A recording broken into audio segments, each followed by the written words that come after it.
네, 오늘장 모닝 시작하도록 하겠습니다. 오늘도 이제 한 주 시작을 하게 되는데 어떠한 내용들 할지 알아보겠습니다. 토마토 투자자문 강재현 운용력 나오셨습니다. 어서 오십시오. 안녕하십니까? 네. 자, 우선은 시장 상황부터 좀 체크해 보겠습니다. 개장 전 포인트 어떤 것들 볼까요? 네, 전주 미증시 마감 전체적으로 한번 좀 체크를 해볼까요? 네네. 미증시가 이제 다우지수가 한 주간으로 기준할 때는 한 0.88%. 그 다음에 S&P가 마이너스 0.3%고요. 네. 그리고 나스닥 같은 경우가 마이너스 0.28%로 마감이 되었습니다. 다우가 제일 안 좋았네요. 그죠? 그러니까 이제 시장에서 이제 지난주 중반까지만 하더라도 네. 기술주 나스닥의 하락이 돋보였었고 그렇죠. 오히려 다우지수라든지 이쪽이 더 선방하는 케이스였는데 그렇죠. 이제 지난주 금요일날 역전이 되었습니다. 그러니까 지난주 금요일날 이제 아무래도 이제 실적 발표 들어왔죠. 네. 그러니까 은행주들의 실적 발표라는 부분에서 이제 업종별로 회사별로 네. 이제 실적이 좀 더 좋았던 웨스파우 같은 경우는 급등이 나온 반면에 그 외적인 은행주 같은 경우 차익 실현의 성격이 좀 강했다 이렇게 봐야 되겠죠. 그러니까 이 부분은 이제 시장에서 생각을 해야 될 부분이 뭐냐면 네. 앞전까지는 이제 미국에서의 금리 인상 그리고 양적 긴축 이런 쪽에 대해서 시장에서 초점이 맞춰졌다면은 네. 이제는 실적으로 눈이 바뀐다는 얘기죠. 실적 보자는 얘기군요. 네. 예. 말씀하시죠. 예. 네, 그래서 실질적으로 이제 10년물 국채 금리 같은 경우도 이제 지난주 주중에는 1.8%까지 올라가는 흐름을 보여줬었다가 네. 1.7%까지 떨어졌다가 다시 올라오면서 왔다 갔다 했는데 그렇죠. 결과적으로 한 주 동안 보게 되면 이제 0.06% 올랐으니까 이제 어느 정도 상승세는 둔화가 되었다 이렇게 보셔도 되는 거죠. 네. 그래서 이제 시장에서는 이제 이 부분을 이제 어떻게 해석하냐의 차이가 있는데 네. 뭐 앞으로 금리 인상을 가파르게 하거나 그리고 통화 긴축을 한다는 부분은 거의 변동이 없습니다. 그렇죠. 다만 시장에서 무게추 자체가 네. 이제는 금리 인상이라든지 통화 긴축 이보다는 이제 실적 어닝 시즌에 좀 더 무게가 바뀐다 이렇게 보셔야 되겠죠. 그러면 궁금한 게 국채 금리가 올라갔는데도 불구하고 나스닥이 같이 올랐잖아요. 네. 이거는 어떻게 해석해요? 그러니까 나스닥 같은 경우도 이제 실적 발표를 앞두고 있으니까 예. 우리가 보통 이제 실적을 볼 때 이제 미국에서 우리가 성장주 고밸류라 한 쪽이 빵을 비롯해서 이제 그렇죠. 대표적인 네. 기술주들 많이 이야기를 네네. 하긴 하는데 사실 또 기술주들이 대표적인 격이 이제 애플이라든지 마이크로소프트 같은 경우는 실적도 워낙에 좋은 케이스이기 때문에 이제 실적에 대한 기대감이 주가가 단기적으로 나쁘게 컸단 만큼 네. 저가 매수가 유입되는 그런 형태가 된다는 거죠. 그럼 어찌됐든지 간에 실적 잘 나오면 장땡이다. 약간 이런 생각이 좀 듭니다. 자, 그렇다면요, 이번에는 국내 증시, 업종별 좀 흐름 좀 체크해 보도록 하겠습니다. 네, 지난주 국내 증시는 결과적으로는 또다시 하락으로 마감이 되었습니다. 사실 그렇죠. 지난주 목요일까지는 어느 정도 강세였다라고 볼 수 있는데 지난주 금요일에 이제 하락세를 나타나 보니까 네. 그러다 보니까 결과적으로 종합주가 지수는 1%대 하락으로 마감이 되었고 코스닥이 여전히 좀 더 하락이 컸죠. 그래서 그렇죠. 2.4% 하락. 그래서 이 안에서도 대형주와 중형주는 이제 0.66%로 하락이 좀 제한적인 모습을 보여주긴 했지만 결과적으로는 전 시장이 모두 다 약세 마감이 되었다는 거죠. 그렇군요. 특히나 이제 업종별로 보게 되면 이제 강세를 보였다 쪽에 이제 은행, 보험, 증권 몇개 이쪽이 없네요. 이제 확연하게 강세되었죠. 그러네요. 완전히. 그러니까 이제 이쪽 같은 경우는 이제 금리 인상에 따른 기대감 그리고 네. 이제 실질적으로 실적 역시 저평가 이런 쪽에서가 부과된 케이스였고 네. 그다음에 이제 나머지 IT 같은 경우 상대적으로 하락이 좀 작은 그런 모습을 보이는데 반도체 쪽에서는 사실 뭐 거의 제자리 걸음 이렇게 그렇죠. 나타나는데 이제 강세가 LG전자, 네. LG노텍 네네. 이런 쪽에서가 IT 업종을 좀 받쳐주는 케이스였죠. 그 외적으로 이제 하락이 나타났던 쪽을 보게 되면 자동차 쪽도 이제 누적적인 부분 하락이 좀 컸었고 네. 서비스라든지 제약, 그러니까 성장주다 가치주다 이렇게 나눌 게 아니라 그러네요. 지난주를 딱 볼 때는 이제 건설 같은 경우는 이제 개별 하락세가 좀 있었고요. 그렇죠. 그걸 제외하고 나머지 쪽에서는 거의 시총 상위순으로 하락했다라고 봐야 됩니다.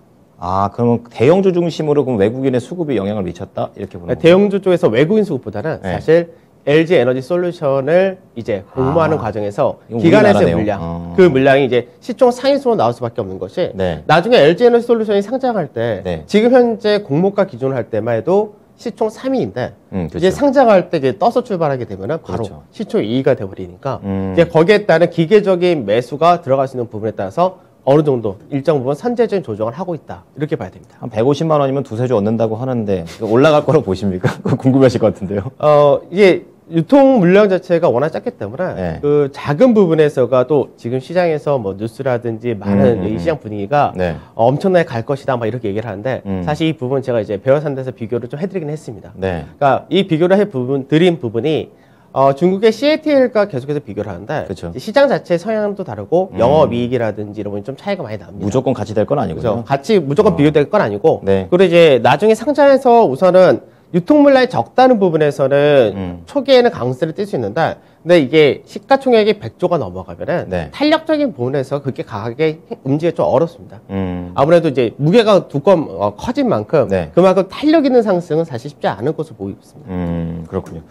자, 그럼 이제 두 번째 좀 넘어가 보겠습니다. 이번에는 수급 얘기 좀 해보도록 할 텐데요. 네. 볼까요? 그러니까 지금 LG 에너지 솔루션 때문에 이제 기관이라든지 네. 그리고 이제 개인들의 물량이 또 지난주 금요일 날도 많이 출회가 되는 그러니까 케이스다. 팔고 그거 살려고, 그죠? 그죠. 네. 그래서 이제 아무래도 LG 에너지 솔루션이 수요일 날까지가 일반 공모니까 그쵸. 이제 오늘까지 아마도 개인들이 이거를 참여하기 위해서는 매도를 해야지 수요일 날 참여할 수 있다가 되겠죠. 그렇죠.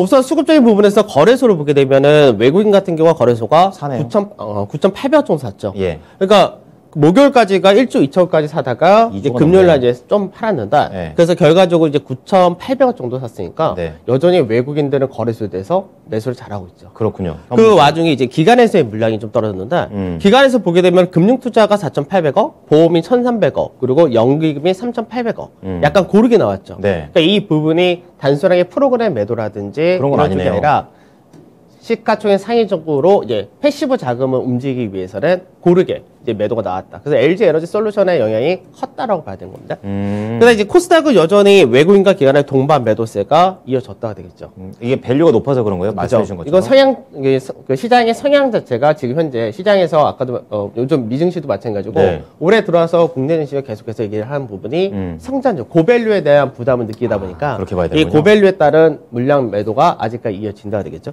그다음에 선물 쪽에서가 외인들 매도 좀 많았습니다. 그러네요. 그래서 선물에서가 외인들 매도가 이제 선물 쪽에서 나왔던 부분이 네. 사실 좀 여러 가지 좀 생각을 해봐야 될 부분인데 네.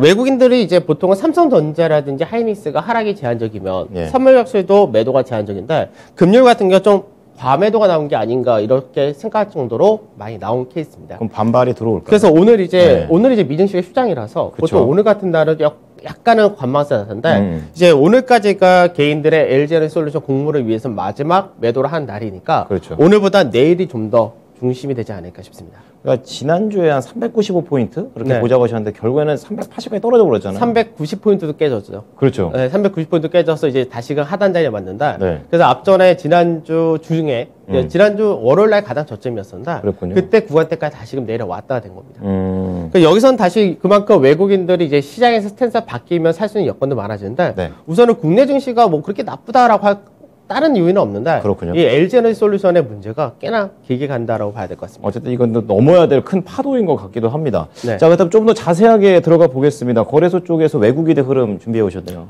외국인이 이제 10주 연속 순매수를 했습니다. 이제 그만큼 계속 말씀해 주셨던 것처럼 계속 산다, 외국인은 이런 그죠. 쪽이죠. 그러니까 외국인이 10주 동안 산 물량이 8조 8천억.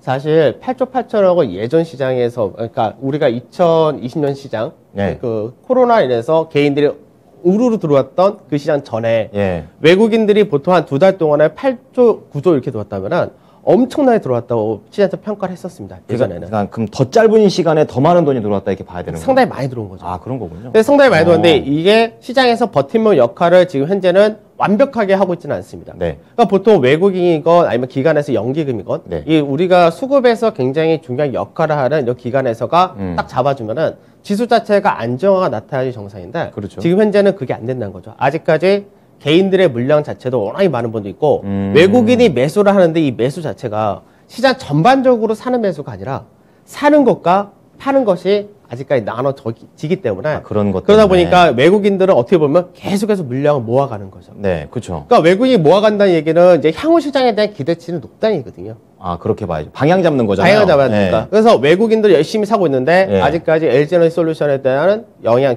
수급적인 요인이라든지 그리고 이런 아직까지 대외적으로 변수가 좀 있으니까 변동성이 있으니까 이런 부분에서도 적극적으로 매수를 하되 시장을 올리는 매수까지는 연결되지 않는다는 거죠. 그럼 시장이 올리는 매수는 2월쯤 되면 들어옵니까? 그러니까 이거는 이제 어떤 모멘텀이 빠르게 들어오느냐 네. 사실 그 부분인데 그러니까 외국인들이 잡아주는 거는 결국 이제 이따가 또 차트를 갖고도 네네. 설명해드리겠지만 외국인 같은 경우는 지금 모아간다는 느낌이 굉장히 중요하고 외국인은 성향이 우리나라의 기관 투자자나 개인들하고는 좀 많이 다릅니다. 그렇죠. 처음부터 들어올 때가 굉장히 크게 보고 들어오기 때문에 보통 아무리 짧아도 6개월, 1년을 보고 들어온 케이스지. 중간에 싹싹 바꾸지 않는다는 그렇죠. 얘기죠. 그렇게 포지션을 빠르게 바꾼 경우는 드물다라고 보셔야 될 것 같습니다. 네.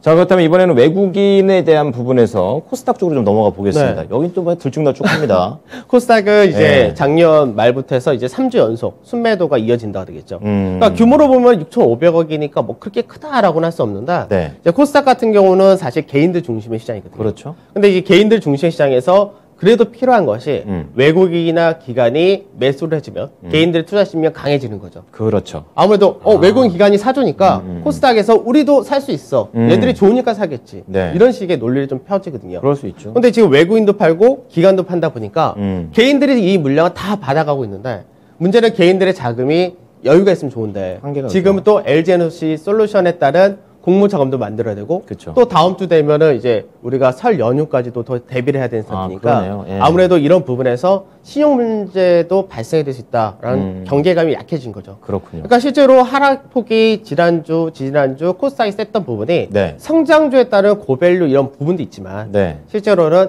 심리 자체가 투자 심리 자체가 약해진 거죠. 그러니까 수급으로 외국인 기관이 받쳐줘야 되는데 이걸 못하니까 개인들이 살짝 흔들리고 있다. 이렇게 좀 볼 수가 있는데요. 네. 자, 그렇다면은 보니까 어떤 섹터가 최악입니까? 여기서 뭐 바이오랑 게임도 많이 팔았던 것 같고 엔터도 좀 가까이 나왔었던 것 같고 어떤 부분이 제일 안 좋을까요? 그러니까 지금 현재는 우선 외국인 볼 고밸류, 때, 고밸류 자체는 좀 회피하는 게 중요하고 그냥 싹 다 묶어가지고요. 아까 전체 고밸류 중에서도 이제 사실 제가 지난주에 말씀드렸는데 네. 성장성이 돋보인다라고 했을 때는 뭐라고 했었냐면 매출액이 증가가 나오면 맞죠. 성장성이 있다라고 맞아요, 했었죠. 맞아요. 근데 매출의 증가가 안 나오는 기업 같은 경우는 사실 성장이 멈췄다라고 말씀드렸는데 네. 그래서 앞전에 이제 세트리온 같은 경우가 자사주 매입해도 아직 바닥이다 이게 아니다라고 대표적인 말씀드렸던 게 예군요. 그런 예. 케이스였죠. 왜 그러면 세트리온 어떻게 보면은 이제 또 악재가 나오기도 했었죠. 네. 이제 뭐 분식회계다 뭐 재고평가를 가수했다 뭐 이런 식으로 또 얘기가 나오긴 했는데 사실 그 전에도 나왔던 내용이었거든요. 네. 새로운 내용은 아닌데 투자 심리가 약해진 거죠. 그 상태에서 이제 그런 또 악재가 나온다 싶으니까 크게 주가가 급락하는 배경이 사실 그런 부분입니다. 그래서 실제로 외국인들이 이제 종목별로 사는 걸 약간 보게 되면은 네. 지난 한 주 동안에 외국인 샀던 이제 수급적인 종목별로 한번 보도록 하죠. 그러면 이제 가장 외국인들이 많이 팔았다는 게 카카오뱅크가 가장 상위에 올라와 있죠. 네, 예. 그러니까 이제 카카오라든지 카카오뱅크는 이제 비싸다는 관점이 아직까지 이어진다는 겁니다. 그러니까 이게 앞전에 공모할 때도 공모가 자체가 약간 너무 좀 고평가됐던 부분도 있었고, 네. 카카오가 전에도 말씀드렸던 부분인데, 카카오뱅크라든지 페이라든지 실질적으로 핵심 자회사들이 상장하다 보니까, 네. 이제 어떻게 보면 지주사 할인도 받아줘야 되는데, 이게 더 주가가 올라가다 보니까 고평가 지속된 거죠. 그래서 이제 그런 부분에서가 지금 외국인들 매도했던 부분이 이제 인터넷 플랫폼이라는 쪽을 주로 매도를 한 거고, 그 다음에 이제 LG 생활건강 화장품 이런 쪽도 매도가 좀 있었다로 보시면 될 것 같습니다. 뭐 그 밑에 게임이라든지 이런 쪽도 아직까지 매도를 하긴 하는데, 네. 이쪽은 뭐 단계적으로 고가 대비해서 거의 한 50% 정도 빠졌기 때문에, 워낙에, 예. 이제는 규적 반등이 가능하지 않을까 이렇게도 봅니다. 게임 쪽은 다르네요. 네. 반면에 이제 매수했다 쪽에서 이제 LG화학을 가장 많이 매수했죠. 그러니까 LG화학은 이제 그래요? LG에너지 솔루션을 상장할 경우 예. 갖고 있는 지분이 80%가 넘는다. 예. 그래서 거기에 따른 이제 상대적으로 현재 주가가 싸다라는 인식도 가지고 있습니다. 그러니까 LG 에너지 솔루션이 돈을 자회사로서 많이 벌면 어쨌든 LG 화학 입장에서는 뭐 크게 문제 없다 이런 관점 아닙니까? 그러니까 우선은 돈을 많이 번다는 건 좀 약간 시간이 걸리고요. 그러니까 LG에너지 솔루션이 2024년, 2025년 갈 경우 네. 매출이 한 40조, 그 순위 영업이익 자체가 뭐 6조에서 8조 이렇게 전망을 하고 있는데 네.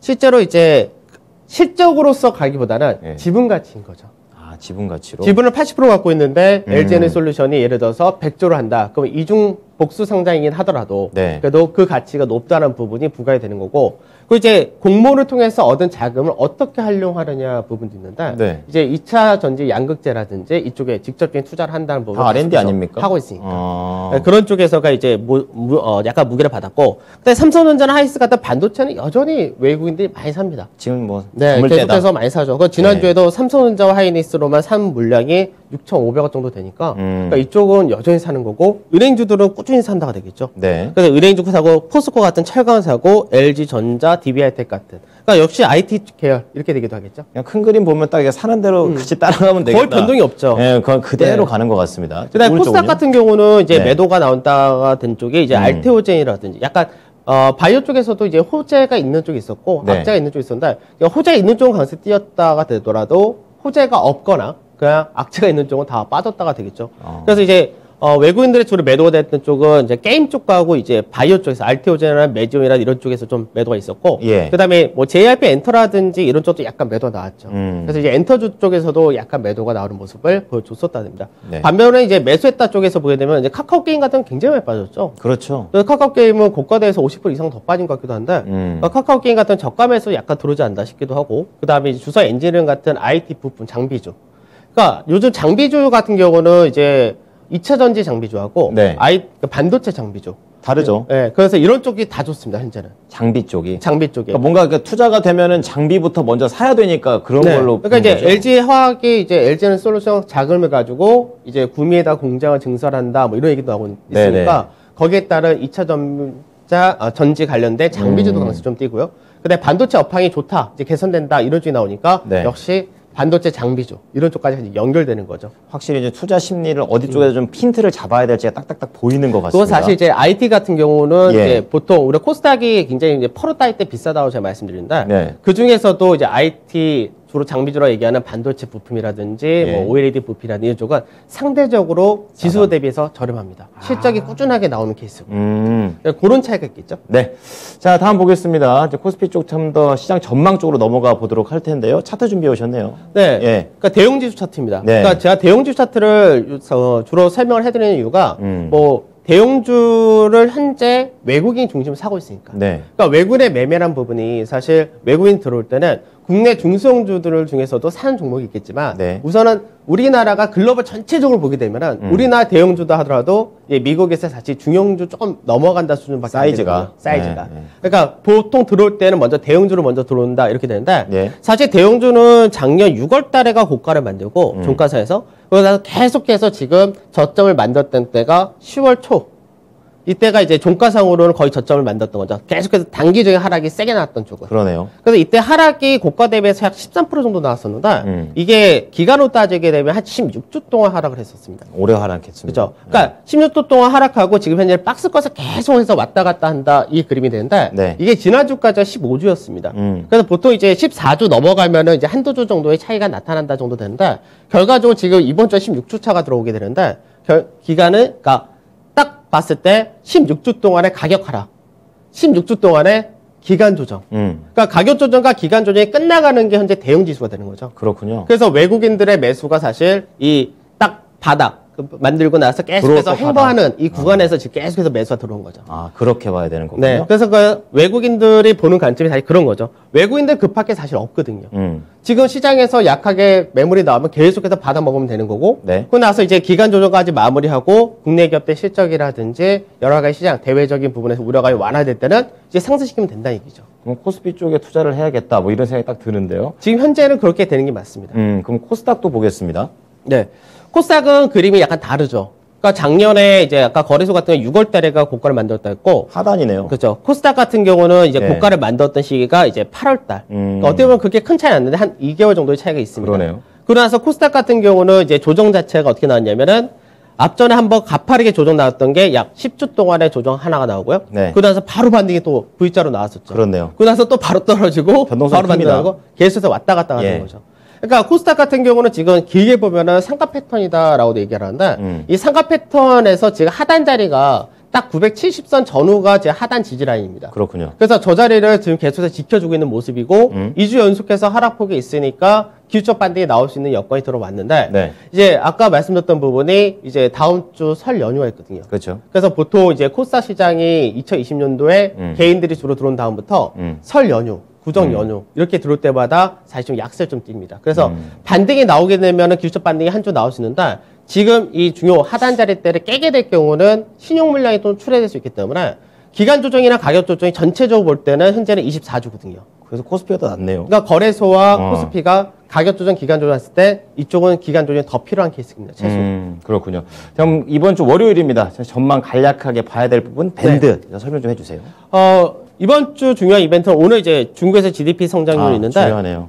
예상치가 3.6% 정도. 그러니까 작으니까 얕게 나온다 되면은 부양에 대한 기대치가 붙을 겁니다. 아, 그렇죠. 그래서 이제 그 부분이고 오늘 미증시 휴장이니까 네. 월요일 날 미증시에 휴장한다 하면은 사실 증시 자체가 크게 변동 나타나지 않습니다. 그러니까 아침에 좀 떠서 출발하면은 떠서 출발해서 주로 행보하는 형태가 보여지는데 중국 증시만큼 오늘 중요하다가 없겠죠. 중국이네요. 오늘은 중국 중요하게 보셔야 되고 그다음에 이제 내일 같은 경우도 계속해서 이제 미국의 기업들 실적 발표가 점점점 늘어납니다. 그리고 나서 수요일 날에 LG 에너지 솔루션이 일반 공모가 이제 마무리가 되는데 실제로 국내에 미치는 영향은 오늘까지 해야 되겠죠. 그렇군요. 네. 그다음에 이제 이번 주 금요일 날에 미국에서 옵션 만개 있다 정도. 그래서 여기서 이제 변동성을 더 키울지 아니면 어느 정도 완화시킬지가 이제 결과가 나올 것 같습니다. 네, 그럼 관심주 간략하게 보도록 하겠습니다. 지수 밴드도 봐야죠. 지수 밴드, 제가 뺐네요 또.